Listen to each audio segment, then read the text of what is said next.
I may have been a bit harsh on this show when I gave it a first look this season.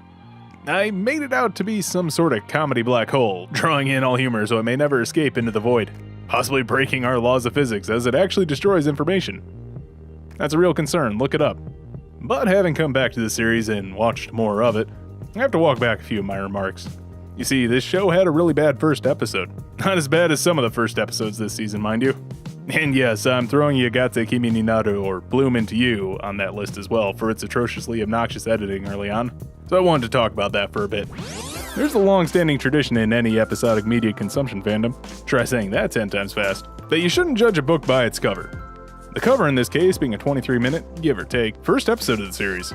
It's for that reason the 3-episode rule was conceived, passed down by Anime Jesus or something like that. If you haven't watched 3 episodes, how do you know you won't like it? Probably because I have 2 eyes and can tell the difference between prime rib and whatever deep-fried dog turd dressed in a saber outfit UFO table is pushing.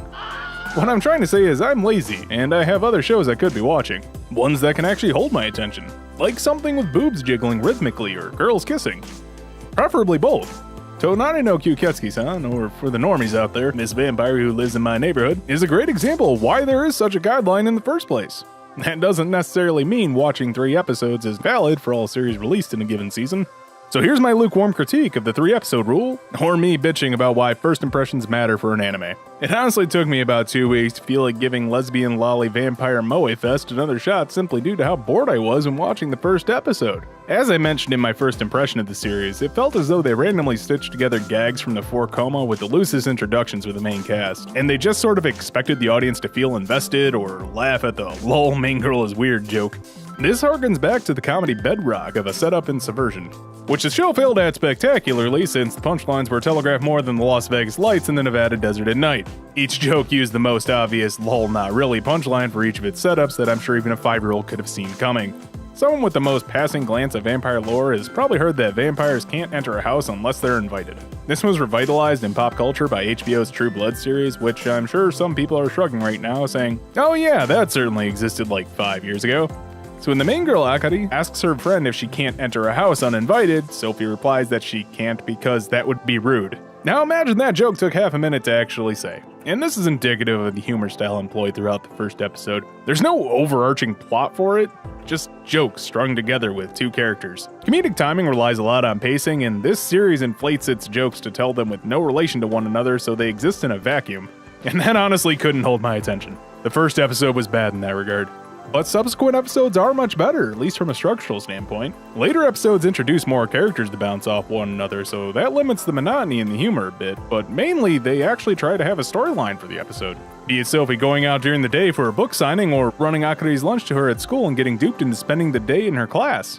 It's not high art, but it gives a framework for the humor to stick to. Like fingers sticking to a teenage boy's keyboard, there's a glue holding it there. Let's look at a slice of life series also built on a 4 Coma that's wildly successful, Lucky Star.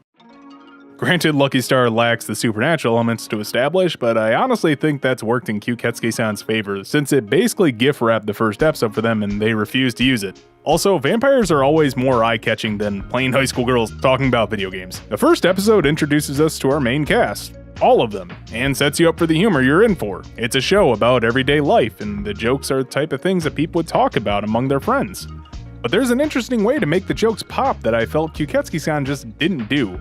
In the first major segment, the characters are talking about how they eat various foods. Without using any thought bubbles or anything, it just shows the characters doing so, as though they manifested the food there and they're still talking. It blends the surreal with the mundane in a way a show made over 10 years later failed at. But Kyuuketsuki-san does improve, as I said. Specifically, there's a joke early on in episode 2 that shows a clear shift towards the show's humor improving. Sophie is planning on heading out during the day for a book signing. When she mentions it, hey look, they're establishing a plot for the episode. She says she needs to make preparations since she dies in direct sunlight, so she'll need a parasol and a cloak to keep the sun off her skin.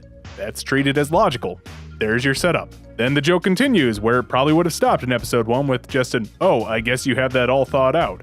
The actual pitch comes with her saying she could make a will as another precaution, and the payoff is her starting to do so with, if I die, my computer's hard drives to be destroyed without inspection. Wow, this show actually managed a joke that made me chuckle. Honestly, this works better than any of the jokes in the previous episode because it's not just an, oh, that's not what I was expecting, or a, wow, vampires are weird punchline. There's implications in the humor, and that adds depth. First, that an over 300-year-old lolly vampire is looking at porn that even she's ashamed of. And yeah, that's lowbrow, but it's still better subversion than anything the series had done thus far. But also that Akari ignores that line and focuses on Sophie casually making will just in case she does actually die, ending with, "Are you seriously gonna be okay?" I'll take a two-layer joke over the schlock in the first episode any day.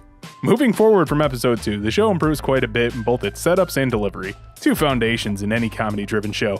Not to mention it does something with the characters, or at least tries to. The school episode was at least mildly entertaining throughout, even using the premise itself for a joke, which, again, I'll take. I'm not going to praise the show for it, but I'll admit it did something competently for once. Then the show fails at portraying believable drama in episode 4 with the sudden abrupt tonal shift that's flippantly flipped off a few moments later, which those words basically summed up my attitude towards the scene. Stick to what you're good at, show. Telling silly jokes and having girls too young for the audience to reasonably find attractive kissing and drooling over one another. Actually, shit. That sounds like the most disturbing thing when I put it that way. At the beginning of this video, I promised a critique of the 3-episode rule, but as the more astute among you have surely noticed, it just sounds like I gave my support for it. Kyuuketsuki-san fares better after 3 episodes, and people are probably enjoying it once they stuck it out. But let me be blunt for once. This is less about the rule itself and more why it has to exist. A show like Tonari no Kyuuketsuki-san has zero excuses for requiring 3 episodes to be an enjoyable experience. A show like this that thrives on humor and character interaction should put its best foot forward. An audience shouldn't have to stumble half-heartedly into episode 2 before they find something they like. Jokes only elementary school kids find funny and some Yuri fan service while 2 characters bum around a living room for 20 minutes isn't gonna snag an audience. That's a failing on the production company, not the audience for refusing to get invested. But episode 2 managed to somewhat grab me enough that I don't mind watching the show anymore. And that's sad. Other shows out this season like Goblin Slayer or Bloom Into You have a reason to justify a 3-episode viewing to get. Both have a plot that isn't fully established, character dynamics, relationships, and worlds that aren't fleshed out until about 3 episodes in. Goblin Slayer's backstory on why he is the way he is doesn't get touched on until episode 2, and episode 3 has a call to adventure that's just the best for a trashy D&D campaign setting. Bloom Into You portrays you as a spiteful girl until episode 3, when she finally starts to show she's incredibly disillusioned with the idea of love. But actually demonstrates a path for developing a relationship between her and her senpai, where in the first 2 episodes she felt like an impassable stone wall. At that point, the show's hit their stride enough that you understand what you're in for, though I won't fault anybody for dropping Goblin Slayer about halfway through the first episode. Tonari no Kyuuketsuki-san, on the other hand? A silly 4-coma show like this? It has no excuse. The barrier for entry, even though it's admittedly low, for something that's built on telling jokes in 4 panels, shouldn't require people to even get 2 episodes in before it tries to be a show. It's not particularly difficult to sprinkle in some of the better aspects of the humor into the first episode, preferably early on, or to actually build a cohesive plot for the first episode. But then again, I'm sure somebody's fapping to it anyway, so what's it really matter? Hey, you made it to the end of the video. If you somehow liked what you saw, why don't you hit the like button? If you somehow like me, please consider subscribing. Thanks for watching.